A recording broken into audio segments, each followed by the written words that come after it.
So I want to share something that I learned from Billie Eilish watching. My next guest is on David Letterman. I love her music, but I didn't know a lot of things about her or wouldn't normally have watched this episode. But I am a big David Letterman fan and I've watched him since I was young. He gave me this feel of like being so funny and dry, and his timing was so great, and he did it in this talking dialogue format that as a kid I was really baffled by, like, how does somebody actually talk like that?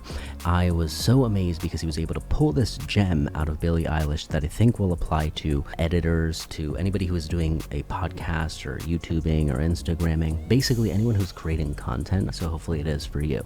But Dave is hanging out inside of Billie Eilish's house and recording studio with her brother, who's her producer and writer and editor, all that good stuff. And he also puts out music on his own. But in this context, what he's doing is really showcasing how he supports and helps Billie Eilish and how they kind of work together as a team. This episode was seeing the behind the scenes. Billie Eilish goes, hey, I'm going to take this, song that we put out. It's on the charts, 3.5 minutes. I'm going to show you how many cuts we had to make this, because obviously none of it was recorded like straight from the beginning to end. And that one take was the shot and the thing that they used. It was literally 48 cuts over the course of a 3.5 minute song. It was literally every 2 to 3 seconds, and not even full words. Like if I said, and today, and then I would record that again, like, and today, and then overdub that, put that into the place that I want to replace that out of. It wasn't even just that. It was like in the middle of saying the word and, it would be like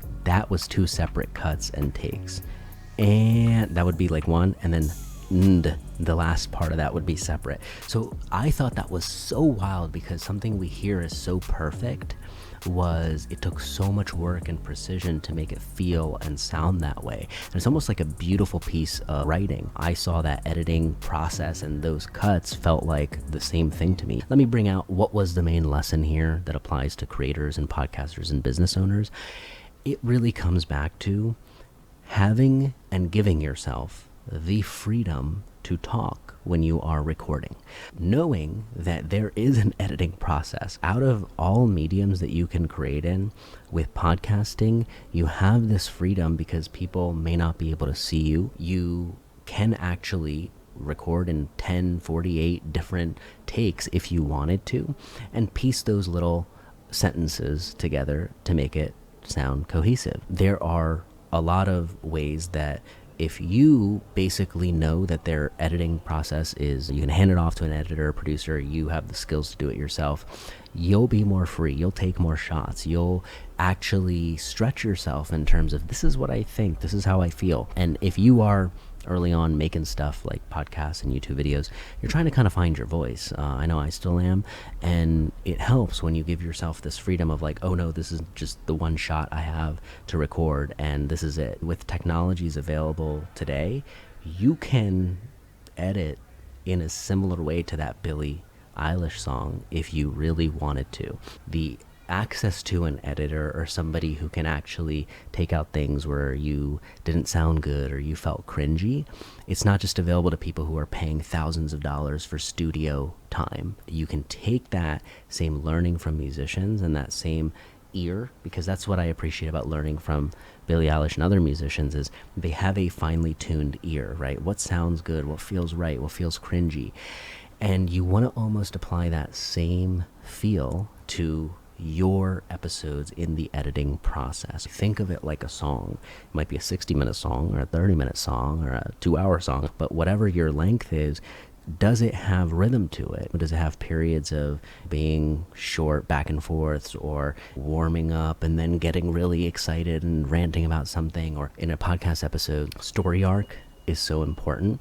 Story is really if a character is going through a change. Who are they at the beginning and who are they at the end? Otherwise, it's just a series of events, right? So if you take this approach of trying to edit for story with your podcast episodes, now what you have access to is like, okay, how do I not just record this in one shot, but maybe do like 10 different pieces? You could maybe write it down. You could look, you could give your shot at the camera, you could give it into the microphone, save, like stop the file recording, save it as like part 1 for this episode, and then record another file. Go, okay, part 2 and part 3 and part 4. If you do it that way, you all of a sudden remove this pressure where it's like, man, I have to record 60 minutes uncut, unbroken. I have to sound perfect. And if you take this approach of just knowing that the editing is there, even if you're like, no, I don't need editing, I'm a one-shot kind of person, that's all I need, you will still be a little bit more free, because inevitably you will mess up. And when you mess up, you're not going to be like, oh, shut the whole thing off, and you're not going to get frazzled and start a 30-minute episode all over again. You're going to be able to very seamlessly edit it out as if nothing happened. I don't know if other people enjoy Billie Eilish or will see this same connection that I did, but I thought this was a really insightful thing for her to show people, was the behind the scenes of this one song and how it's not perfect, even though it sounds perfect. I think we can extract a lot of those lessons if we're creating anything in any format, because nowadays in most things that we do is everything, you have the ability to edit, and it's not just making it sound perfect, but it is servicing the listener or the viewer. It is servicing them because they are getting the absolute best of the best of what you said. So that's why something I really have been trying to do is not just uploading full podcast episodes onto YouTube. I've been taking those episodes and taking a 60-minute thing and turning it into a 10-minute or 3 to 10 minute or 12 minute, 15 minutes max clip where it gives you the best of the best. I'm ruthless with trying to cut all the fat out of it that is like, how can I give you, the viewer or the listener, the absolute condensed version of this? So edit is everything.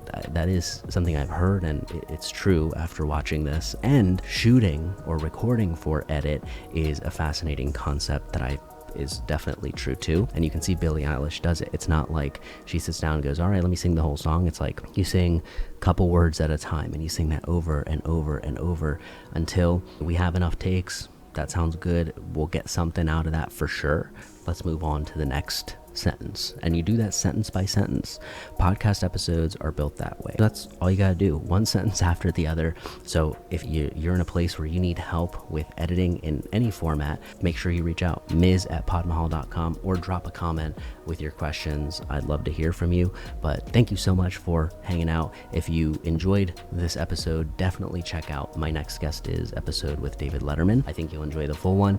But even if you don't, I hope you got some insights that you can take away and immediately apply to your own editing process or your own recording process or creation in whatever you do. So thanks so much for hanging out. If you enjoyed this, you'll definitely like some of these videos above. So make sure to save them for later, and I'll talk to you soon.